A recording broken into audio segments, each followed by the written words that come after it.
ऐसा नहीं है कि इस 79 ईयर के अरसे में अच्छे लीडर नहीं आए होंगे। बहुत सारे लीडर चॉइस अप आए होंगे, स्ट्रॉन्ग कैरेक्टर के होंगे, लेकिन हमारा गवर्नेंस सिस्टम अलाउ नहीं करता उन्हें परफॉर्म करने के लिए और आगे बढ़ने के लिए।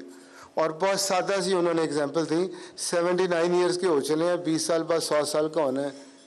यूएन की रिपोर्ट आपको बता रही है कि आपकी रीजनल इनइक्वालिटीज़ अगर दूर ना हुई तो पाकिस्तान का भी ग्रो नहीं करेगा।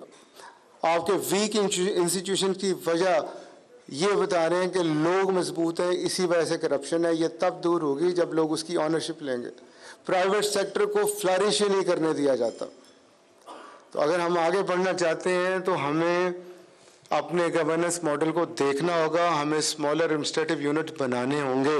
इसी से हमें नई लीडरशिप मिलेगी, इसी से रिसोर्सेज टेल पे पहुंचेंगे, इसी से स्कूल कॉलेज यूनिवर्सिटियां बेहतर होंगी। और मैं शुक्रगुजार हूँ अपने एफसफ के सारे दोस्तों का कि मियाँ साहब का ये जो गवर्नेंस के हवाले से रिसर्च थी, हम इसे आगे लेके गए। पूरे पंजाब में, केपीके में, सिंध में, जगह जगह इसके सेमिनार यूनिवर्सिटीज़ में किए और इतना आउटस्टैंडिंग अमेजिंग रिस्पांस आया कि मैं बता नहीं सकता। और स्टूडेंट्स को समझ नहीं आती थी फैकल्टी को कि देर किस बात की है।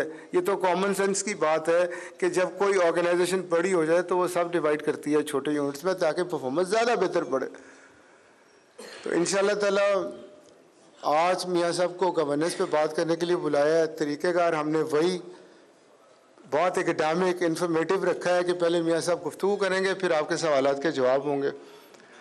और इसके बाद आखिरी जो हमारा सब थीम था वो रिफॉर्म्स इन हायर एजुकेशन है।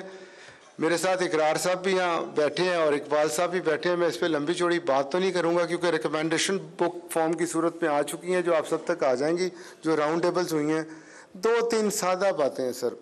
पहली, इंस्टीट्यूशनल ऑटोनॉमी मिलनी चाहिए। ये कौन सा दौर है कि करिकुलम कमेटी की 2 साल बाद मीटिंग होगी और करिकुलम तय होगा। अब तो हर महीने चीज़ें चेंज हो रही हैं सर। ये कौन सा दौर है कि पॉलिटिकल लोग आएंगे, आके 4-4 MPs हमारे साथ बैठेंगे और अपनी मर्जी की भर्तियां करेंगे। भाई आप कोई इंडिपेंडेंट ऑडिटर मुकर्रर कर दें जो हमारे मामला देख लें, लेकिन हमारे साथ 4 MPs बिठाने की क्या ज़रूरत है। तो इंस्टीट्यूशनल जो आपकी ऑटोनॉमी है हम पहले उसकी दरख्वास्त करेंगे। दूसरा, स्टेक होल्डर इंक्लूसिवनेस की पॉलिसी हम रिक्वेस्ट करेंगे कि जितने भी रेगुलेटर या काउंसिल्स बनाई जा रही हैं, चाहे वो PMDC है, चाहे वो PEC है, चाहे वो NBAC है, उन सब में स्टेक होल्डर को तो शामिल कर लें। PMDC की एग्जांपल है, 18 मेंबर्स हैं, आर्किटेक्ट भी उसका मेंबर है, उसका वकील भी मेंबर है, उसका फिलैंथ्रोपिस्ट भी मेंबर है, नहीं मेंबर तो मेडिकल कॉलेज उसके मेंबर नहीं है। तो इस तरह की पॉलिसीज अगर हम इस तरह की अगर हम बॉडीज बनाएंगे तो वो जो पॉलिसीज बनाते हैं बंद कमरों में वो इम्प्लीमेंट नहीं हो सकती और फिर मजाक उड़ता है। तो दूसरी गुजारिश ये है कि स्टेक होल्डर इंक्लूसिवनेस की पॉलिसी होनी चाहिए। तीसरा, अगर हम मुल्क को इसराइल और इंडिया के मुकाबले में तैयार करना चाहते हैं तो गालियों से कुछ नहीं होगा, अपने बैंक जला के भी कुछ नहीं होगा। हमें साइंस एंड टेक्नोलॉजी में मेहनत करनी होगी, हमें रिसर्च कमर्शलाइजेशन में आगे जाना होगा। तो हम तैयार हैं टेक्नोलॉजी पार्क बनाने के लिए सर, लेकिन वो प्रॉपर्टी पर्पस के लिए नहीं, वो हम रिसर्च कमर्शलाइजेशन के लिए बनाना चाहते हैं, वो हम इंडस्ट्रियल कोलैबोरेशन के लिए बनाना चाहते हैं। उसमें भी हमें आपकी सरपरस्ती चाहिए होगी। आज डायरेक्टर कॉन्फ्रेंस के तौर पर एफसेप अपने पहले टेक्नोलॉजी पार्क का ऐलान करती है। उसके लिए पहले पार्टनर के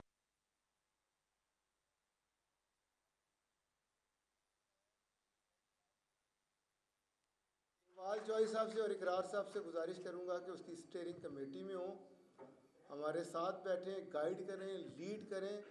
ये पहला टेक्नोलॉजी पार्क पहला सफ़र है, यकीन करें। इस तरह हम KPK में भी खोलेंगे, इस तरह हम सिंध में भी खोलेंगे। और चूंकि ये एफसेप का है तो ये सारे मेंबर्स का है। सारे मेंबर्स इस कंसोर्शियम में शामिल हो सकते हैं। मुख्तलिफ सेंटर ऑफ एक्सलेंस बनेंगे, जैसे AI और साइबर डिफेंस का बन रहा है, जैसे फूड सिक्योरिटी का बन रहा है, जैसे AI एंड एंटरप्रेन्योरशिप का बन रहा है, जैसे हेल्थ टेक का बन रहा है। आप में से जो वाइस चांसलर रात जो समझते हैं कि उनके पास ऐसी फैकल्टी है जो पाकिस्तान के इस मंसूबे में हेल्प कर सकती है, सपोर्ट कर सकती है, गुजारिश है कि डॉक्टर सुमेरा से आप कोऑर्डिनेट कर लीजिए, उनको अपनी डिटेल आप लिखवा दीजिएगा। एप्सप अब रिसर्च एंड टेक्नोलॉजी में आ रहा है, तो कैरेक्टर का हमने मसला तय कर लिया। क्रेडिबिलिटी कौमों की नहीं बनती अगर आप कॉम्पिटेंस और कैरेक्टर दोनों को नहीं लेके चलते। तो मुश्किल पार्ट जो था वो कैरेक्टर पार्ट था, जिसका मॉडल मैंने आपके सामने प्रेजेंट कर दिया। ये जो कॉम्पिटेंस पार्ट है ये इजी पार्ट होगा, इंशाल्लाह ताला हम आसानी से कर लेंगे। तो जो वाइस चांसलर हज़रात एक्सपर्टीज़ रखते हैं, हमें गाइड कर सकते हैं, सपोर्ट कर सकते हैं, प्लीज़ अपने सजेशन दीजिए। और आखिर में मैं इस नेक ख्वाहिश के साथ यहाँ से जा रहा हूँ कि मेरा पाकिस्तान इंशाअल्लाह ताला सुपीरियर पाकिस्तान बनेगा, प्रोग्रेस करेगा, तरक्की करेगा और आगे बढ़ेगा। ये जो बुक है cultivating leadership character lessons from the life of Muhammad सल्लल्लाहु अलैहि वसल्लम, मैं ये हर एक की खिदमत में ख़ुद पेश करना चाहूँगा। डिनर के बाद आप ये मैनुअल मैं सिखाऊँगा प्रॉफिटिक मॉडल को कि ये ज़िंदगी गुजारने का तरीका है। नबी पाक सल्लल्लाहु अलैहि वसल्लम के उसमें हंसने के अलावा और क्या हो सकता है ज़िंदगी गुजारने का तरीका। तो ये डिनर के बाद मैं ख़ुद आपकी खिदमत में पेश कर दूँगा। पाकिस्तान जिंदाबाद, एप्सप पाइंदाबाद।